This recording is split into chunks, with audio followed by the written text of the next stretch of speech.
On the last episode, I sat down with Mickey Squires, who was an iconic gay adult star in the 70s and 80s. And, the gay industry has always been more than entertainment. For decades, it was really one of the only places where queer men could see themselves, sexual, desirable, and powerful. But during the AIDS epidemic, a devastating silence swept through that world. Performers disappeared, entire catalogs of talent were lost. At least 75 gay stars died of AIDS complications during the 80s and 90s. I have interviewed people in our community now for almost 3 years, every single week, a different interview with a different person in our community. And as I sat and thought about who I'd want to interview next, I just kept thinking about all the people that we lost during the AIDS epidemic and how much I would just be so honored to hear from them and how we never will. In this video, we are honoring 10 of them. Just 10. There are so many more to cover, but I really wanted to start to tell the stories of these people so that we can remember them and keep their legacy alive. Let's start with Al Parker. Born Andrew Robert Oken in Massachusetts in 1952, Al Parker moved to California in the early 70s and worked as a model and even as a houseboy at the Playboy Mansion. But it wasn't until he was discovered by Cult Studios that he became Al Parker, becoming one of the most iconic gay performers of all time. With his mustache, muscles, and confident presence, he defined the Castro clone look, a new image of gay masculinity that stood tall and proud in the post-Stonewall era. He wasn't coy about his sexuality. He embodied it, celebrated it, and helped normalize it on screen. But Al was more than just a performer, he was truly a visionary. In the early 1980s, he founded Surge Studios, one of the first gay-owned and operated studios in the country. At a time when most productions were done in secrecy, Al insisted on elevating the quality, the storytelling, and the pride behind the work. He wanted it to be art, and he wanted it to be ours. I said to somebody who was using me in film that I would like a percentage of the money made from films that I was in, and got an unequivocal no, and said, well, I'm going to go do this on my own then. And when the AIDS epidemic hit, Al didn't run. He was actually one of the first in the industry to mandate condom use in his films, at a time when denial and stigma ran rampant. He used his platform to model safer sex, years before it was even industry standard. After losing his partner, Steve Taylor, to AIDS in 1986, Parker kept working, kept advocating, and kept honoring the community that shaped him. He eventually tested positive himself, and in 1992, Al Parker died from AIDS-related complications. He was just 40 years old.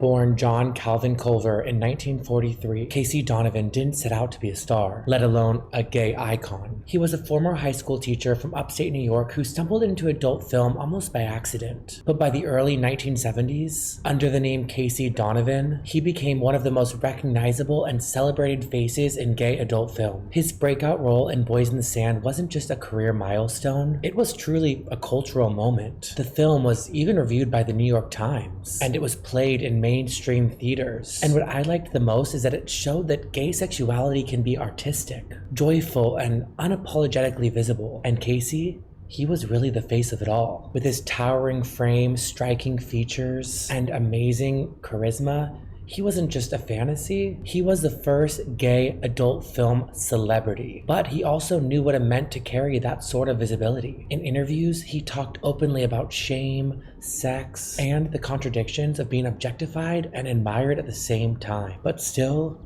fame didn't protect him. Like so many men in the industry, Casey battled loneliness, addiction, and the slow unraveling of a culture that was really starting to lose its brightest stars. As the AIDS epidemic took hold, work disappeared, friends passed, and Casey, who had once been the most famous gay man in the world, found himself fading from view. He died in 1987. At just 43 years old from an AIDS-related infection. Born Michael Skripczak in 1954, Eric Stryker joined the adult world in the late 70s, rising to fame under the names Eric Stryker and Mike Kelly. With his striking good looks, his blonde hair, and classically sculpted physique, he quickly became one of the most recognizable faces in gay adult film. But behind the image was a man who cared deeply about how our community saw itself and how he survived. In the early 1980s, Eric tested positive for HIV, and instead of disappearing like so many did, forced into shame and fear and isolation, he made a different choice. He stepped into the light. He went back to school, earned a degree in architecture from UCLA, and started using his platform to speak about HIV and AIDS at a time when public stigma was vicious. He gave lectures, marched in pride parades, and famously walked the streets wearing just a tank top and shorts. Not to shock, but to show. To let the world see the weight loss, the lesions, the truth of what AIDS could do. He used the very body that once made him a star to make people care. I have chills just reading that. He was one of the very few adult performers of his time to transition from fame to advocacy, using the same body that once brought joy to bring awareness, action, and hope. Eric Stryker died in 1988, just 33 years old. But the legacy he left isn't just in the films or in his photos. To me, it's in his bravery, his decision to live visibly, love loudly, and face the end of his life with honesty and grace. Mandy Melchor Almaguer, known on screen as Melchior Diaz, was born August 16, 1957 in Texas. By the late 1970s, he had stepped into the world of gay adult film, working steadily through the 80s and early 90s. He wasn't just a face on screen, though. He really carried with him a story that had both hardship and resilience. In a 1993 Man Shots interview, he shared how his life began. His mother had prayed to the Virgin Mary for his survival as an infant and promised to let his hair grow long in return. Mandy passed away of AIDS in Louisiana on June 27, 1995, at just 37 years old, and yet his impact stretched far beyond his films. His niece later wrote, quote, "He is one of the reasons I grew up to be an attorney, because he used to teach me to see brightness and color and joy in dark places. When I saw how people spoke about him in cruel ways towards the end of his life, it pushed me towards justice."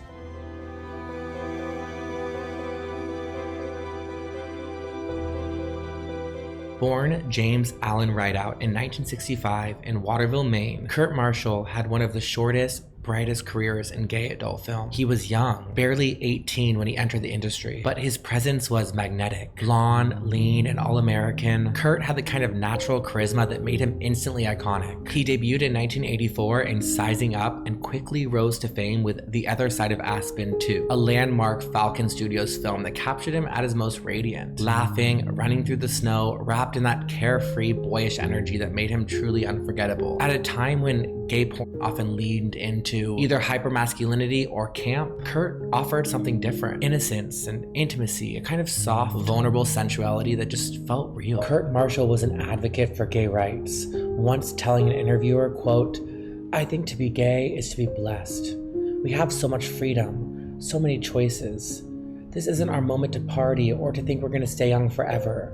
Maybe it's our time to find someone to be safe with, to be happy with." But behind the fresh face image was a young man grappling with addiction. Like many queer youth of that era, Kurt entered adulthood without a clear roadmap. He stepped away from porn almost as quickly as he had entered it, leaving behind just a handful of films, but an outsized legacy. In 1986, Kurt Marshall died of AIDS-related complications. He was a month shy of his 23rd birthday. In the decades since, Kurt has become something of a myth, representing all the beauty, tragedy, and transience of queer life in the 1980s. Born John Robert Scott in 1961, Scott O'Hara became a star in the gay adult film world in the 1980s. He was tall, striking, and famously very well endowed, something that the industry marketed heavily. But while others may have just seen him as a fantasy, Scott was always asking deeper questions. He wasn't interested in playing it safe, on and off screen. After leaving porn, he became a writer, a poet, and an editor, using his voice to explore sexuality, desire, shame, and what it meant to live with HIV. His magazine Steam was raw, radical, and unfiltered. He also published a memoir called Autopornography, where he dissected his own past in the adult industry with brutal honesty, never glamorizing and never apologizing. After being diagnosed with HIV, Scott kept writing, openly chronicling his experiences, his frustrations, his relationships, and his desires. He refused to become invisible, even as his health declined. Scott O'Hara died in 1998 at just 36 years old from AIDS-related complications. But he left behind his work that's just so deeply human. Sexually explicit? Yes, of course. But also intellectually rich, emotionally raw, and defiant.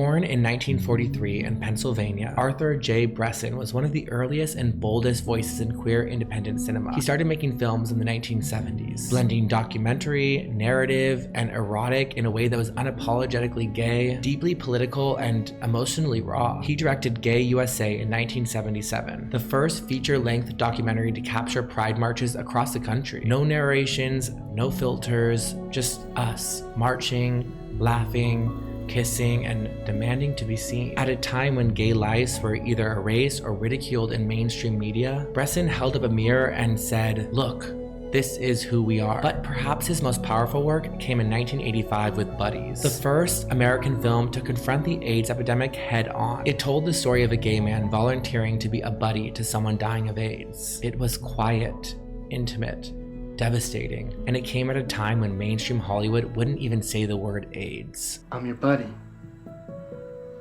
From the gay center? Bressan made the film in just 9 days. He knew time was running out, and not just for the characters, but for him too. He died 2 years later, in 1987, from AIDS-related complications. He was just 44 years old.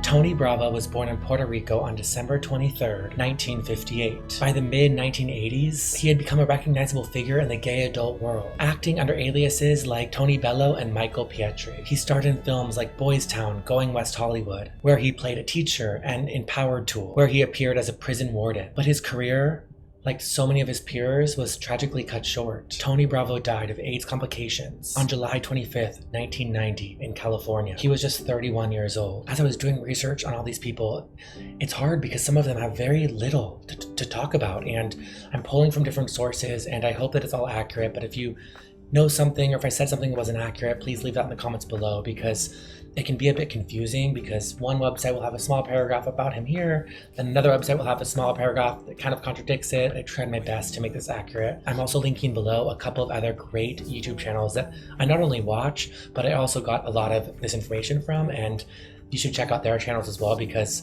they are so well versed in the gay adult world, and it's truly, truly educational. Born Dennis Posa in 1950, Wade Nichols became a well-known face in the adult film world during the golden age of porn. With his classic good looks and his quiet charisma, he was cast in dozens of straight and gay adult films in the 70s and 80s. But Wade wasn't just a porn star. He was a trained actor who had bigger dreams. In the early 80s, he managed something rare. He crossed over into mainstream television, landing a reoccurring role in the soap opera The Edge of Night. It was the kind of transition that almost nobody was able to make from adult film. But Wade was convincing and charming and professional, and he seemed like he might be able to escape the stigma of his past. By the mid-1980s, Wade Nichols was diagnosed with HIV. At a time when the disease was shrouded with fear and stigma, the diagnosis wasn't just a medical sentence, it was a social one. People disappeared, doors closed, and even someone as talented as Wade found himself running out of options. He passed in 1985. Rumors began to swirl that he had taken his own life after an AIDS diagnosis, but years later,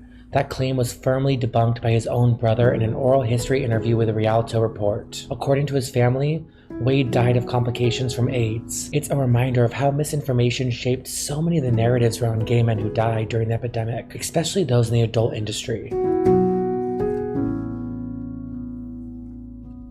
Born Thomas Williams in Yonkers, New York in 1959, Joe Simmons was one of 12 siblings and spent much of his early life in reform school. He found a home in creativity, acting, music, and dance. By the time he was an adult, he had studied theater, built sets, acted in 5 off-Broadway shows, and played multiple instruments, including piano and guitar. Eventually, he found his way into adult film, appearing in 25 gay titles between the years 1985 and 1990. His sculpted physique and commanding presence made him a standout, especially in a genre that had historically excluded or fetishized black men. But Joe took control of that narrative, becoming a visual icon in films like Black Pack, Badass, By and Large, Raunch, and They All Came. But his impact didn't just stop on the screen. After meeting photographer Robert Mapplethorpe in a club, Joe became the subject of several photo series, images that would eventually appear in galleries and museum exhibitions. In a 1993 interview with New York Magazine, as he battled AIDS, he expressed frustration with the Robert Mapplethorpe Foundation. Quote,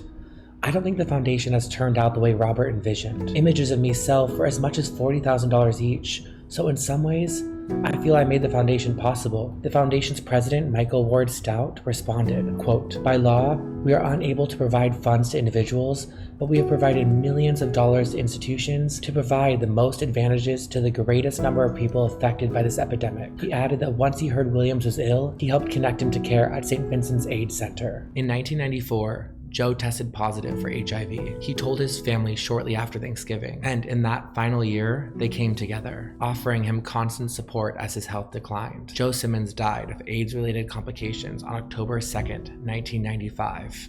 He was just 36 years old. Joe Romero, born David Joseph Romero on February 15th, 1967, was one of the first gay Latin adult stars to really break out in such a mainstream way, marketing himself as, quote, "the shock rock porn star." He starred in more than 650 films. He toured the United States and Europe, and even launched his own label, Motor Rock Records, which ended up releasing 2 albums. To his fans, he was wild and masculine, and truly larger than life. But privately, his life looked very different. He volunteered for groups like Paws of LA, the Tom of Finland Foundation, and APLA. And he continued to pour energy into different charity events. In 2006, after announcing that he was battling cancer, he ended up retiring. He spent his final year in Manchester, New Hampshire, where he worked at a hospital and served as a chairman of the Community Advisory Board for the Manchester AIDS Project. He did some truly amazing work. I mean, even as his own health declined, he continued to give back. He passed away on October 30th, 2007, at only 40 years old. Clint Lochner, born Charles Stephen Romansky in 1943, led a life defined by reinvention. From military service to law enforcement to adult film industry, Clint's journey was anything but ordinary. Raised in Lincoln Park, Michigan, Clint studied classical piano and attended Catholic school. By 17, he'd enlist into the U.S. Navy and he'd later join the Marines, rising to the rank of staff sergeant. When he returned to civilian life, he took another path, joining the LAPD, where he served for 8 years as a squad car officer and vice detective. But something shifted. Clint left the force, left behind that world, and began a new chapter as a Cult Studios model. Under the name Clint Lochner, he appeared in some of Cult's most iconic work, including Playing with Danger, Moving Violation, and Face to Face. He was the embodiment of the Cult aesthetic. Rugged, masculine, composed. People close to him described him as reserved but solid. Beyond the screen, Clint was a business owner. With his partner Dan Pace, he ran The Sanctuary, a private men's club in Hollywood from 1979 to 1984. After that, he moved to Washington, D.C. to care for his ailing mother, eventually returning to San Diego, where he quietly rebuilt a life for himself. He died on January 17th, 1993, from AIDS-related complications. He was 50 years old.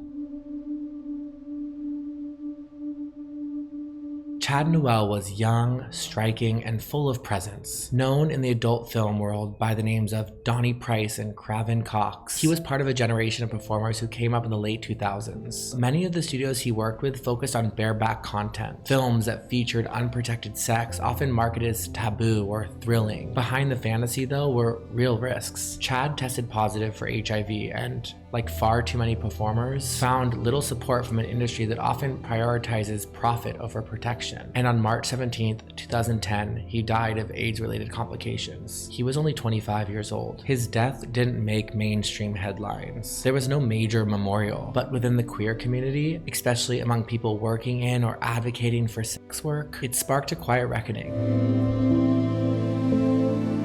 These guys really paved the way for so many people to feel comfortable in their own skin and to discover their sexuality. And it's just such a shame that they're no longer here with us. Because the men that we talked about today weren't just adult performers. They were pioneers in a time when visibility was dangerous, when sex and identity were deeply politicized, and when simply existing as a gay man came at an enormous risk. Many of the men that I talked about today were artists and writers, musicians, business owners, and advocates, and some used their platforms to fight for safer sex during the height of the AIDS epidemic. Others spoke openly about living with HIV when almost nobody else would, and some tragically were lost before they ever got a chance to do either one. But what unites them to me isn't just the industry that they worked in, it's the silence that followed. The way that so many of their deaths went unacknowledged, but they deserve to be remembered. And unfortunately, there are so many more names that I didn't talk about today. If you want a part 2, let me know in the comments below. Thank you so much for watching. I am sending you all my love, and I will see you soon with another video.